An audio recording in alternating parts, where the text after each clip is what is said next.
Good morning everybody. छोटों को hello, बड़ों को मेरी ओर से नमस्कार। तो मैं आज आपके सामने फिर से सेकंड क्लास लेके आया हूँ हिमाचल प्रदेश जीके की, जिस पे कि कोई भी एग्ज़ाम होगा, भला ही टीचिंग का होगा, टीजीटी पीजीटी जेबीटी, कोई भी एग्ज़ाम होगा, HAS allied Patwari, Himachal Pradesh police constable या हिमाचल से रिलेटेड जो भी एग्ज़ाम होगा, क्लरिकल का होगा या बैंक का होगा, उन सब के लिए ये सीरीज़ जो है बहुत ही फ़ायदेमंद होने वाली है, रिवीजन सीरीज़। और इसमें आज हम सेकंड क्लास लेने जा रहे हैं। और आपको हमेशा ही मैं बताता रहता हूँ कि मैपिंग आपकी बहुत अच्छी होनी चाहिए। मैप आपके सामने है और मैप में आपको लोकेशन देखनी है कि हिमाचल की लोकेशन मैप में कहाँ है। तो आपको पता होना चाहिए कि ऊपर है, नॉर्थ में है। मान लो कि नाक जैसे इंसान का होता है, तो मैप में हिमाचल जो है एक नोज़ की तरह काम करता है मैप में। तो आपको ये भी देखना है कि बाउंड्री कौन-कौन सी शेयर करते हैं हिमाचल के साथ। तो लद्दाख लद्दाख है, इसकी राजधानी लेह है। जम्मू कश्मीर है, जिसकी राजधानी श्रीनगर है और जम्मू भी है। और मैं बता देता हूँ आपको कि ये जो 2 है, यूटी है जो कि बाउंड्री शेयर करती है, और 4 स्टेट है, राज्य, केंद्र शासित प्रदेश और राज्य, मतलब टोटल 6 हो गए। इसमें इस पे जो है यूपी भी टच करता है। यूपी का सहारनपुर टच करता है हिमाचल प्रदेश से। बहुत बार डाउट हो जाता है बच्चों को, क्योंकि क्वेश्चन पूछा गया है बहुत बार। और नॉर्थ टू साउथ भी कई बार आ जाता है लगाने को, तो आपको ध्यान होना चाहिए, ठीक है। तो और सबकी राजधानी, आपको कैपिटल जो है आपको याद होनी चाहिए। और जैसे आपको पता है कि थोड़ा बहुत जियोग्राफी का मैं बता देता हूँ कि जो कोस्टल एरिया, जो कोस्टल, जो समुद्री जिससे सीमा टच होती है, तो कितने हैं, तो 9 राज्य हैं। पहला गुजरात है, सेकंड महाराष्ट्र है, थर्ड गोवा है, फोर्थ कर्नाटका है, पांचवा केरला है, छठा तमिलनाडु है, सातवां आंध्र प्रदेश है, आठवां उड़ीसा है, नौवां है वेस्ट बंगाल। तो 9 स्टेट जो है coastal area, coastal boundary touch करते हैं। कोस्टल मतलब समुद्री एरिया जो है उसमें बाउंड्री शेयर करते हैं। और जो सबसे ज़्यादा जिसकी कोस्टल बाउंड्री है वो गुजरात की है। और एरिया वाइज देखा जाएगा तो राजस्थान सबसे बड़ा है, ठीक है। और नॉर्थ ईस्ट की आपको राजधानियाँ पूछ लेते हैं कि जैसे अरुणाचल प्रदेश की राजधानी ईटानगर है, और असम की दिसपुर है, मेघालय की शिलोंग है, नागालैंड की कोहिमा है, मणिपुर की इम्फाल है, और मिजोरम की आइजोल है, और त्रिपुरा की अगरतला है। और इनको सेवन सिस्टर भी कहा जाता है, अगर मैं बताऊं आपको तो इनको जो है सेवन सिस्टर भी कहा जाता है, ठीक है। और एक ब्रदर कहा जाता है जिसको सिक्किम में, इसकी राजधानी है गैंगटोक। तो मैं इसको मिटा देता हूँ क्योंकि आपने नोट कर लिया होगा, बाद में आपको मैप देखने के लिए थोड़ा इजी हो जाता है, ओके। और हम बात कर रहेंगे आगे नेक्स्ट की कि हिमाचल का मैप को निहारेंगे। और फिर से जब आप हिमाचल के ऊपर आओगे तो आपको हिमाचल में देखना है कि मान लो आप लाहौल स्पीति से हैं।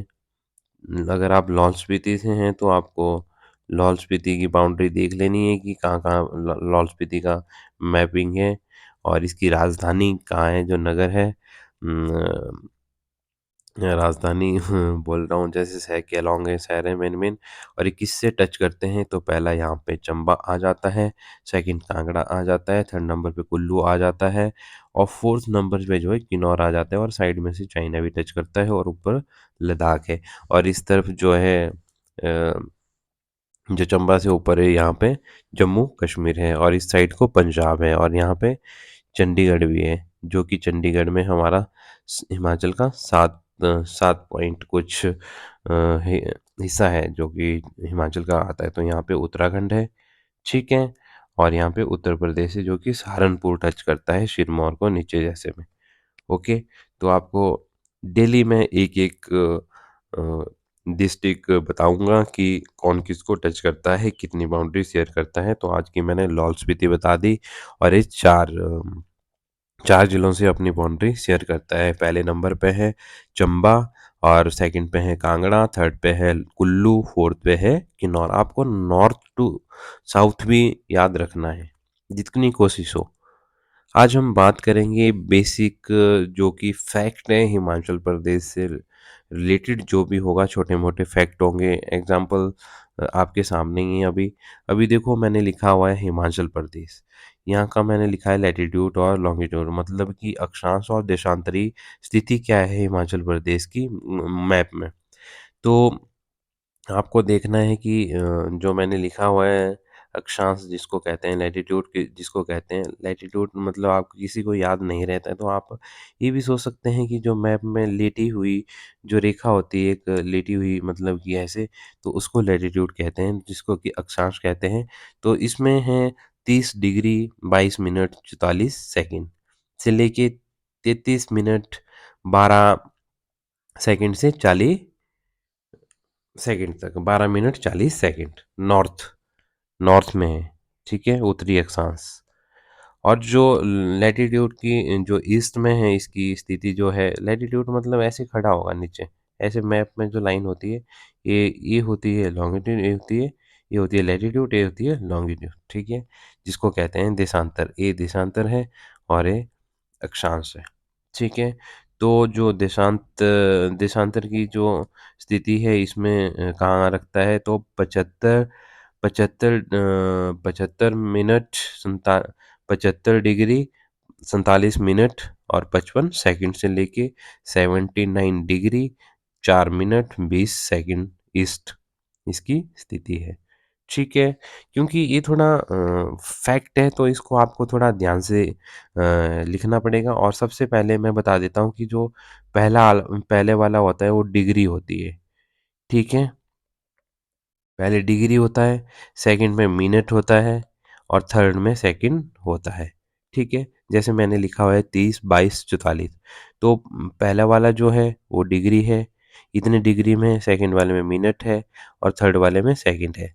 तो आपको ये नोट कर लेना है। ठीक है, और अब हम बात करेंगे लिटरेसी की साक्षरता जो कि हिमाचल प्रदेश की कितनी है 82.80 मतलब 82.80।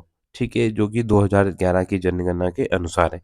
इसमें जो कि मेल की पुरुष की कितनी है 89.53% है और फीमेल की कितनी है 75.93। कभी भी याद रखना है कि जो पॉइंट के बाद जो भी डिजिट होते हैं उसको सिंगल सिंगल पढ़ा जाता है। मान लो आप ये नहीं पढ़ सकते कि 895 मतलब 53 नहीं पढ़ सकते आप इसको 53 पढ़ना पड़ेगा भला ही कितनी भी होगी आगे को। ठीक है, तो फीमेल की 75.93 है और 89.53 जो है मेल की है। तो सबसे कम जो कि चंबा डिस्ट्रिक्ट की है 72.2 है और हमीरपुर की सबसे हाईएस्ट है तो 88.2%। आप ये कह सकते हैं कि हिमाचल प्रदेश में हमीरपुर जो डिस्ट्रिक्ट है उसकी वहाँ पे जो जनता है वो सबसे ज़्यादा पढ़ी लिखी है और चंबा डिस्ट्रिक्ट की सबसे कम पढ़ी लिखी है। इससे आपको पिछड़ापन महसूस होता है क्योंकि हर बारी अब मान सकते हो आपकी जैसे नादौन से पहले अपने वहाँ पे अभी सुक्खू जी है, पहले धूमल जी से अनुराग जी थे क्योंकि वहीं से निकलते हैं सारे। तो आप समझ सकते हैं कि वहाँ पे ज़्यादा जहाँ पे ज़्यादा अवेयरनेस रहेगी वहाँ पे बच्चे ज़्यादा पढ़ेंगे भी और काम भी अच्छा करेंगे, नाम भी रोशन करेंगे। ठीक है, तो सेकंड दो 2011 मान लो 2011 की जनगणना के अनुसार मैंने बता दिया आपको कि 82.80% थी। तो 2001 की जनगणना में भी पूछा जाता है आपसे तो कितनी थी साक्षरता दर तो 76.5% थी जिसमें मेल की थी 85% और फीमेल की थी 67.4%। तो आप बोल सकते हैं कि इंक्रीज हुई है उस टाइम से 2001 से। और यहाँ का जो सेक्स रेशो है वो कितना है 972 है और चाइल्ड सेक्स रेशो कितना है 909 है। भारत का कितना है 949 है और चाइल्ड कितना है भारत का चाइल्ड सेक्स रेशो 919 है। ठीक है, तो अब आपको ध्यान रखना है कि जो हिमाचल प्रदेश में सबसे ज़्यादा जो सेक्स रेशो है हिमाचल प्रदेश में हमीरपुर का है 1096 है और किन्नौर का कितना है सबसे कम है 818 है। ठीक है, वैसे अगर भारत में देखा जाए तो केरला का है और लोएस्ट देखा जाए तो हरियाणा का है। ठीक है, और मैं आपको बात करता हूँ कि पॉपुलेशन डेंसिटी की जनघनत्व इसमें कितना है हिमाचल का तो 123 है। ठीक है। और इंडिया का कितना है? इंडिया का है 382। इसका मतलब होता है कि मतलब इस ये मैंने एरिया दे दिया स्क्वायर किलोमीटर, इसके अंदर इतनी जनता रहती है कि 123। ठीक है, ये मतलब होता है इसका। आप ये मत सोचना कि ये क्या चीज़ आ गई है आपके मुंह के सामने जो नया बच्चा होगा। और जो हमीरपुर की है वो 406 है और लाहौल स्पीति की 2 है। मतलब एरिया में इसमें 2 रहते हैं। इस वाले मान लो ये जो डब्बा दिया है मैंने, इसमें 2 रहती हैं लाहौल स्पीति में, और इसी में ही हमीरपुर में 406 लोग रहते हैं। इतनी इसको कहते हैं पॉपुलेशन डेंसिटी। ठीक है।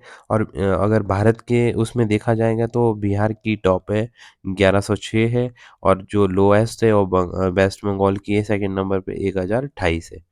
ठीक है।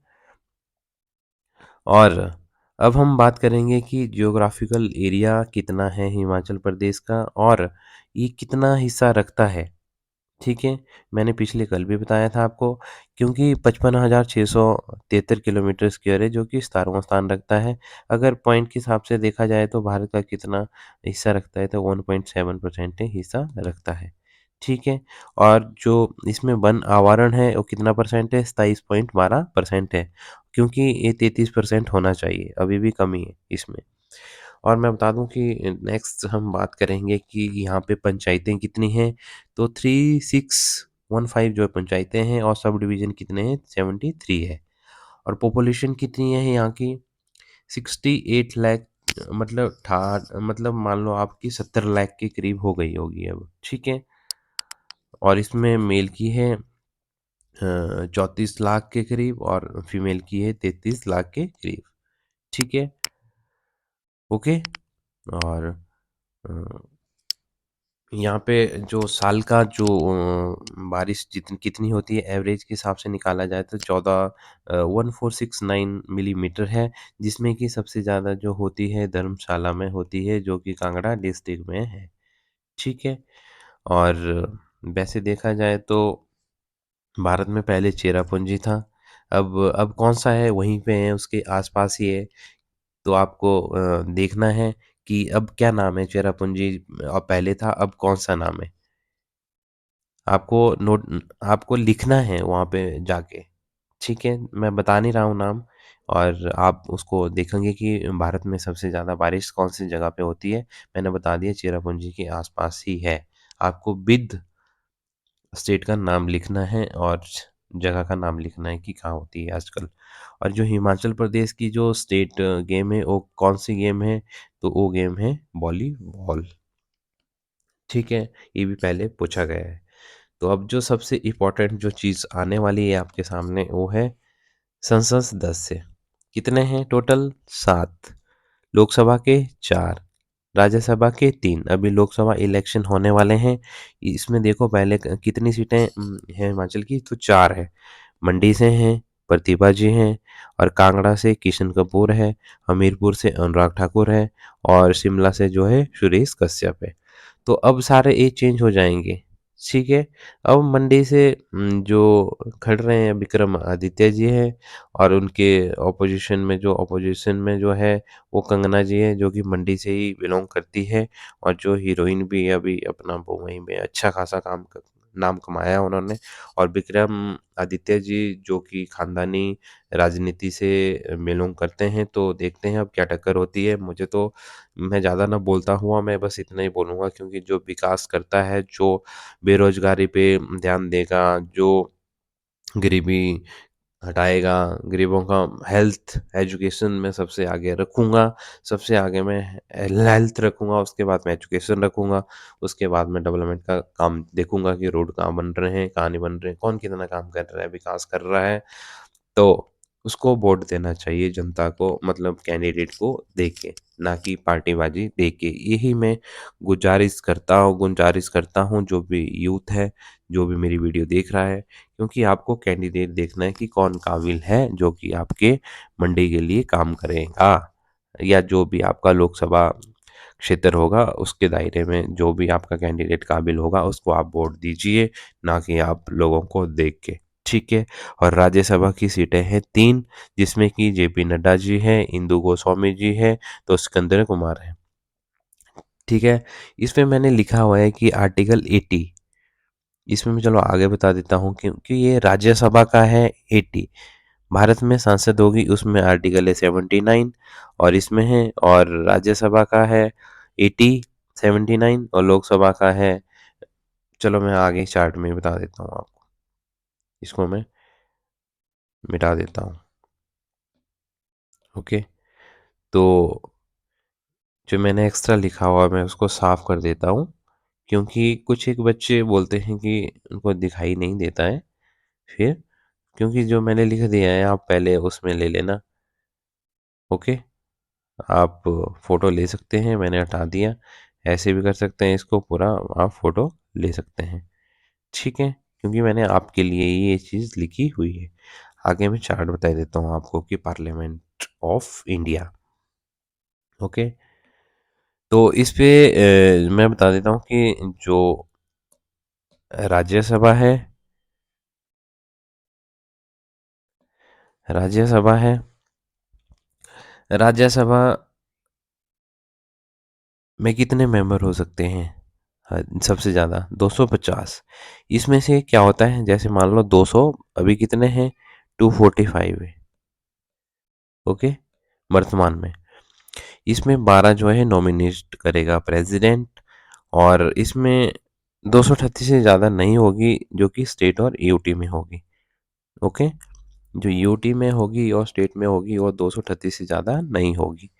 ओके, अब हम बात करेंगे लोकसभा की, इसमें सबसे कितनी ज़्यादा सीट हो सकती है, 545 हो सकती है, ठीक है, और 530 जो है इलेक्टेड होगी, और जो कि दो नॉमिनेट करेंगे एंग्लो इंडियन की, जो करता था पहले, अब तो 2019 में इन्होंने ख़त्म कर दिया है इसको, ठीक है, और इसमें जो 13 होगा वो यूटी मतलब केंद्र शासित प्रदेश से आएगा, ठीक है।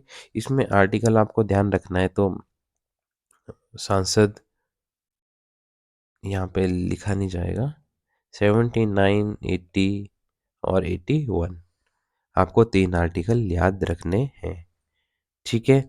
और मैं बता देता हूँ कि जितना वीडियो को लाइक शेयर एंड कमेंट करोगे उतना ही हमारा भी उत्साह बढ़ेगा। तो आपके एक लाइक से, एक कमेंट से हमारा उत्साह बढ़ेगा। हम डेली कोशिश करेंगे कि हिमाचल का जो भी हमने रिवीजन सीरीज चलाई हुई है, कोशिश करेंगे कि डेली एक वीडियो आती रहेगी। जब तक एग्ज़ाम होगा आपका रिवीजन बढ़िया हो जाएगा। आपको एग्ज़ाम में कोई फ़ील नहीं होगा कि हमने कुछ पढ़ा है कि नहीं पढ़ा है। नहीं भी पढ़ेंगे, आपने कुछ बुक नहीं भी पढ़ी होगी, तब भी आपको ये फ़ायदेमंद होगा। अगर बुक्स पढ़ी होगी उसके बाद आप इस पे रिवाइज़ कर रहे हैं, तब तो आप सोने पे सुहागा ही हो जाएगा। तो thank you so much everyone. Last बार कहता हूँ कि लाइक शेयर एंड कमेंट ज़रूर करना। ओके।